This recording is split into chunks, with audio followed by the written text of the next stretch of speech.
بسم الله الرحمن الرحيم.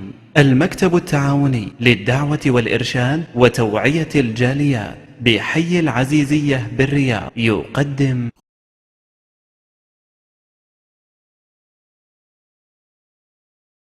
Bismillahirrahmanirrahim. Assalamualaikum warahmatullahi wabarakatuh. Sa umagang ito, sa Allah tatalakay po natin ang kahulugan ng pag-aayuno at ang mga hukom nito at ang mga kapupulutang aral sa pag-aayuno sa buwan ng Ramadan. Alhamdulillahi wahdah, wassalatu wassalamu ala man la nabiyya ba'dah. Amma ba'd, assalamualaikum warahmatullahi wabarakatuh. So, mga kapatid sa panampalatayang Islam, ang pag-aayuno po, ang kahulugan po ng pag-aayuno, as-sawm, huwa al-imsak, biniyati ta'abbud, anil akl, wal-shurb, wal-wata, min tulu'il fajr ila ghurubi syams. Yan po ang kahulugan ng pag-aayuno. Ang kahulugan noon ay ang pagtigil ng pagkain, pag-inom, pakipagtalik, na may layuning pagsamba sa Allah subhanahu wa ta'ala. Mula sa pagsikat ng araw, mula sa madaling araw hanggang sa paglubog ng araw. So yan po ang definition, kahulugan ng pag-aayuno. So, ang pagkaobliga naman ng pag-aayuno. Ang Allah subhanahu wa ta'ala ay kanyang inobliga ang pag-aayuno kay Propeta Muhammad sallallahu alaihi wasallam sa buwan ng Shaaban sa taon ng ikadalawa ng Hijra. Sa ikadalawang taon ng paglikas ng Propeta Muhammad sallallahu alaihi wasallam mula Makkah patungong Madina, ay dito na po inobligan ng Allah subhanahu wa ta'ala ang pag-aayuno. Tulad ng sinabi ng Allah ta'ala sa banal na Quran, sa chapter 2, verse 183, sinabi ng Allah, Ya ayyuhalladhina amanu kutiba alaykumus siyam kama kutiba alal ladhina min qablikum la'allakum tattaqun. Ito po yung verso sa Quran, sa chapter 2, Baqarah 183, na nagpapatunay sa pagkupligan ng Allah sa pag-aayuno sa buwan ng Ramadan. O kayong mga mananampalataya, aking inobliga sa inyo ang pag-aayuno sa buwan ng Ramadan, na katulad din ng aking pagkaobliga sa mga naunang tao sa inyo, nang harinaway magkaroon kayo ng pagkatakot sa Allah. So ito po ang kahulugan ng verse na ito. So ibig sabihin mga kapatid, itong pag-aayuno sa buwan ng Ramadan ay obliga, wajib. Ang ibig sabihin ng wajib, ang sinumang taong gumawa nito ay magkakaroon siya ng gantimpala. Ang sinumang taong hindi magsakatuparan nito ay magkakaroon siya ng kasalanan. At saka ito po ay inobliga kahit sa pasanang mga naunang mga panahon, mga naunang tao, mga naunang propeta. Kaya nakatugma rin ito, verso na ito, sa nabanggit din sa Biblia na si Propeta Jesus alayhi salam ay siya rin po ay nagpasting, nag-ayuno ng 40 days at siya po ay nagutom. So itong verso nito sa Biblia mga kapatid, nag-iisang verso sa Biblia na nagpapatunay na si Jesus alayhi salam ay isa po siyang propeta. Hindi po siya God, dahil siya po ay sumamba. Meron siyang God na sinamba. Dahil siya ay nagpasting, siya ay nag-ayuno. So ang pag-ayuno ay kabilang sa pagsamba sa Allah subhanahu wa ta'ala. So maliwanag na hindi siya God. Dahil ang God ay siya lang itong sinasamba. Hindi kailanman sasamba ang God. So si Jesus ay sumamba. So kaya hindi siya God. Pangalawa po sa verso na ito sa Biblia na nagpapatunay na si Jesus po ay nagpasting at siya ay nagutom. So ganyan po ang katangian ng nilikha. Kaya si Jesus ay nilikha lamang siya, isang tao na nilikha ng Allah SWT sa pamagitan ng kanyang salita na ipinasa niya kay Maria, ipinasilang niya kay Maria upang maging propeta. So yan po, hindi siya, kailanman, hindi siya God dahil wala sa kanyang katangian ng pagka-God. Siya po ay sumamba, siya po ay nakakaranas ng gutom, at saka dito po, sa pagkakaranas ng gutom, sa pag-aayuno ay ganito po ang pamaraan ng pag-aayuno. Ang pag-aayuno po, dahil tulad ng nasabi ko sa inyo sa una, ang kahulugan po ng pag-aayuno ay tigil kain, tigil inom, tigil pakipagtalik sa babae, sa asawa, mula sa madaling araw hanggang sa paglubog ng araw. So, siyempre po, makakaranas ka po dyan ng pagkagutom. So, kaya, ganun po si Jesus. Nakaranas siya ng pagkagutom. So, ang tanong po mga kapatid, sino po ngayon ang sumusunod kay Jesus sa kanyang pamaraan ng pag-aayuno? Sumaliwanag po mga kapatid, kami po ng mga Muslim, dahil si Jesus po ay isang Muslim. Kami po ng mga Muslim ang nag-aayuno, nakahalintulad ng pag-aayuno ni Propeta Jesus na nakakaranas ng gutom, dahil ito po ay tinitiis. Tigil kain, tigil inom, tigil pakipagtalik mula sa madaling araw hanggang sa paglubog ng araw, bilang pagsamba sa Kanya na nag-iisang dakilang lumikha, Allah subhanahu wa ta'ala. So ito po mga kapatid, dahil sa kabilang banda po, sila dyan sa kabila, sila po ay nagpapasting daw, kumakain, umiinom, nakipagtalik, karne lang po ang hindi kinakain. So, hindi ka po makakaranas ng gutom dyan. Hindi ka gugutumin dyan. Sa Kristiyano po, nag-aayuno, kumakain, umiinom, nakipagtalik sa babae, karne lang ang hindi kinakain. So, hindi ka makakaranas ng gutom dyan. So, si Jesus ay nakaranas siya ng gutom. Nakaranas siya ng gutom sa kanyang pag-aayuno. So, ganyan po ang uri ng pag-aayuno.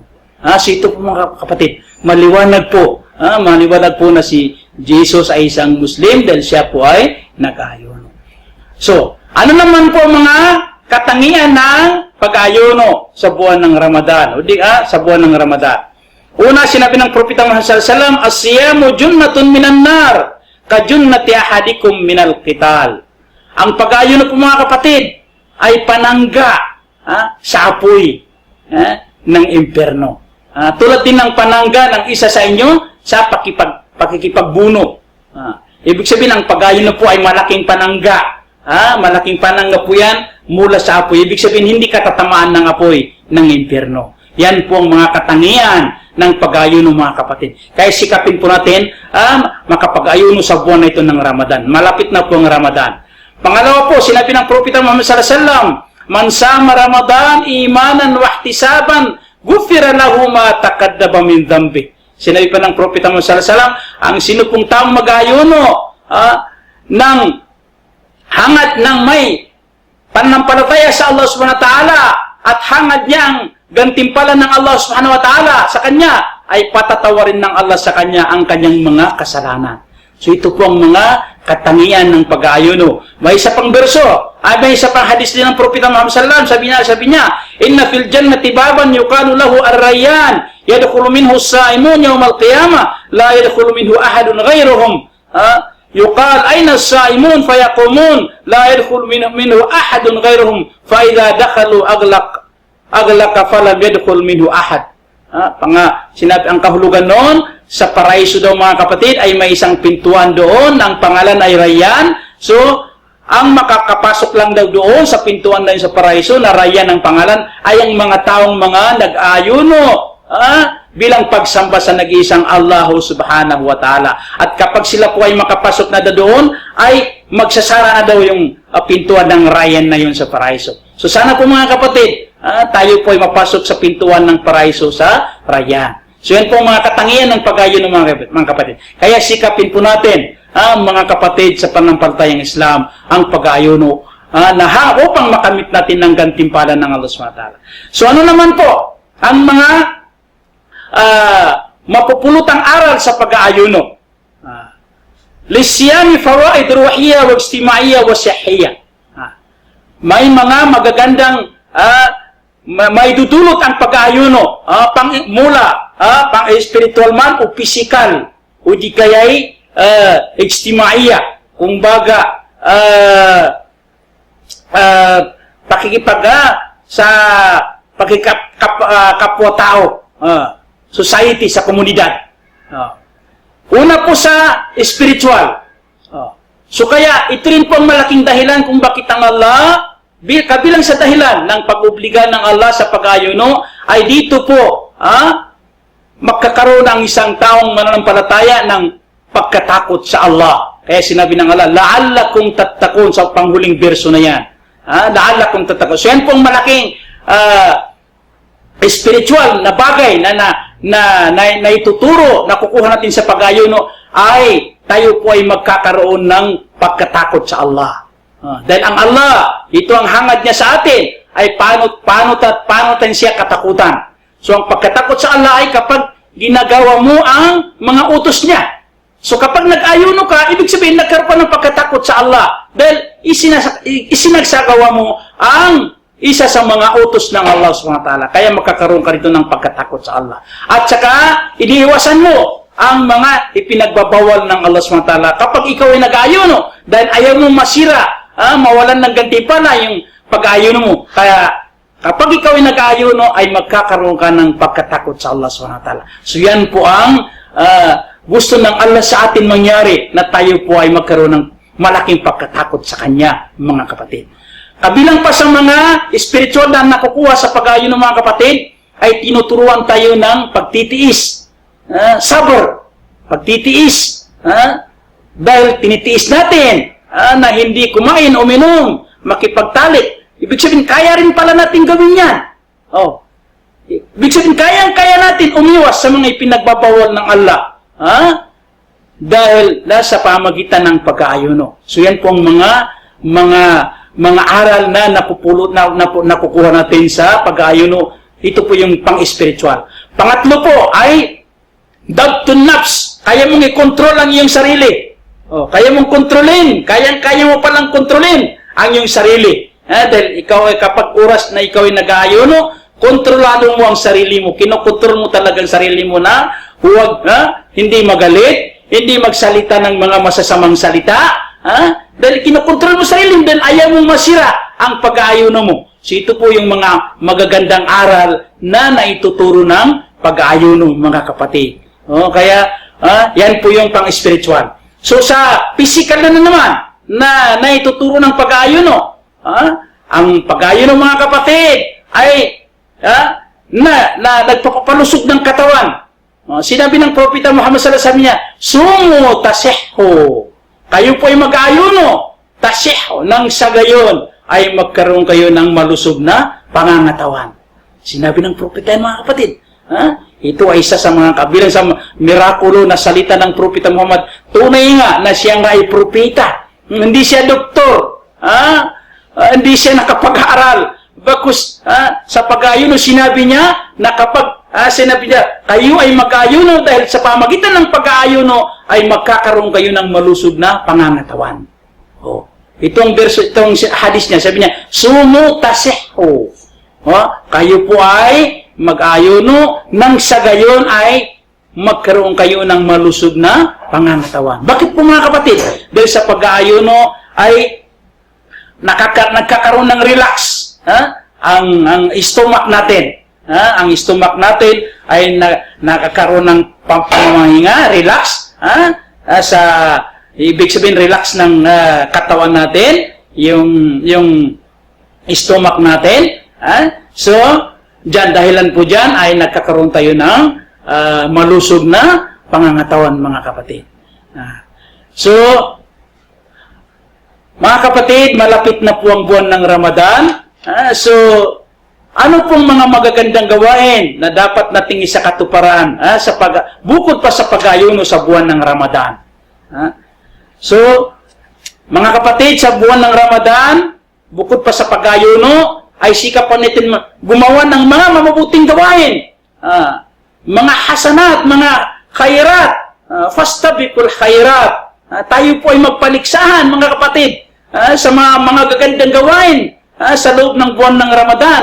Bakit po? Dahil sa buwan ng Ramadan ay napakaraming gantimpala na ibinibigay ng Allah subhanahu wa ta'ala sa mga magagandang gawain sa buwan ng Ramadan. Kumbaga, ang Allah ay bumibigay siya ng bonus sa atin, sa ating mga gawain.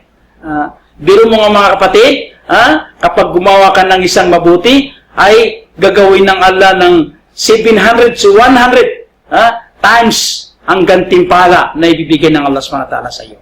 Kaya, sa buwan ng Ramadan, ano po mga magaganda gawin natin? Una, mamigay ng mga sadaka, mga kawang-gawa, mga sadaka, maging mabait sa mga kapatid, matulungi sa mga kapatid. Dahil sinabi ng Propeta Muhammad sallallahu alaihi wasallam, afdalus sadaka, sadakatun fi Ramadan. Ang mga magagandang sadaka, ang pinakamainam na sadaka ay sa sadaka pamigay sa buwan ng Ramadan. Pangalawa mga kapatid, qiyamul lail. Dahil sinabi ang pagsasagawa ng sala sa gabi ng Ramadan, yung tinatawag na salatul qiyam, o di kay salatul tarawih, ang tawag dyan. Sabi ng Propeta Muhammad sallallahu alaihi wasallam, man qama Ramadan imanan wa ihtisaban, ghufira lahu ma taqaddama min dhanbi. Ang sinumang tao daw na kanya-kanyang isa katuparan, ang pagsasala sa gabi ng Ramadan ng may pananampalataya sa Allah at hangad niyang gantipan ng Allah ay patatawarin ng Allah sa kanyang mga naunang kasalanan. Pangatlo po mga kapatid ay tilawatul Quranil Karim. Paramihin po natin ang pagbasa ng Quran mga kapatid.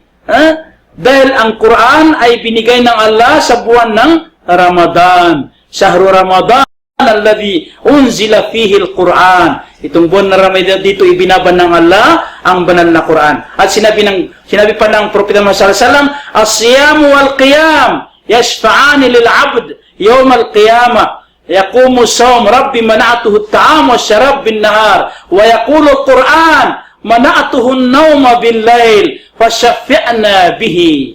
Ang kahulugan nun, ang pag-ayuno at ang pagsasala sa gabi ng Ramadan at pagbasa ng Quran ay nakakatulong ito sa tao sa kabilang buhay. Dahil sila itong magiging abogado natin sa kabilang buhay. Dahil yung pag-ayuno natin, siya po ay magsasalita sa kabilang buhay na sabi niya, aking Panginoon, ipasok mo siya sa paraiso dahil tumigil siya sa pagkain at pag-inom, alang-alang sa iyo. At ang Quran naman po ay magsasalita rin siya na sabi niya ay, Allah, papasukin mo po siya sa paraiso dahil hindi na siya natulog sa pagbasa ng Quran sa gabi dahil sa pagsamba sa iyo, Allah subhanahu wa ta'ala. So yun po mga kapatid, yan po mga magagandang gawin. Pangapat ay pagsasagawa ng umrah. Kaya sikapin natin may pagsasagawa ng umrah sa Makkah, sa Baitullah al-Haram. Dahil sinabi ng Propeta Muhammad sallallahu alaihi wasallam, umratun fi Ramadan ta'dilu hajjatan ma'i. Ang pag-umrah sa buwan ng Ramadan ay katumbas daw ng pagsasagawa ng Hajj sa kasama mo pa si Propeta Muhammad sallallahu alaihi wasallam. Tingnan niyo mga kapatid, ang gantimpala, umrah. Ang umrah po mga kapatid ay isang sunna lang yan. So kapag nagsagawa ka ng umrah, sunna sa buwan ng Ramadan ay ta'dilu hajjah. Ang katumbas doon ay para kang nagsagawa ng Hajj. Samantalang Hajj ay isang obligado. Nakaobliga sa atin sa isang bisis sa tanang buhay natin. So, tingnan mga kapatid, ang sunna sa buwan ng Ramadan ay ta'adilu. Ang umrah, ta'adilu Hajj. Ma'i. Kasama pa ang Propeta Muhammad sallallahu alaihi wasallam. At ang panghuli ay al-i'tikaf. Huwa mulazamatul masjid bil ibada taqarruban ila Allah azza wa jalla. Panglima na magagandang gawin natin sa buwan ng Ramadan ay pamamalagi sa loob ng masjid bilang pagsamba, pagsagawa ng dhikr lahat, dua sa Allah subhanahu wa ta'ala. So hanggang dito lang po mga kapatid. Sana po, patnubaya tayo ng Allah. Sana po gabayan tayo ng Allah na makagawa ng mga buting gawain sa buwan ng Ramadan at may sakatuparan natin ang pag-aayuno sa buwan ng Ramadan at pagsasala sa gabi nito. Allahumma, at saka abutin pa natin ang Ramadan. Allahumma baligna Ramadan wafiqna li fi'lil khairat liwafiqna lima yuhibbu wa yarda. Assalamualaikum warahmatullahi wabarakatuh.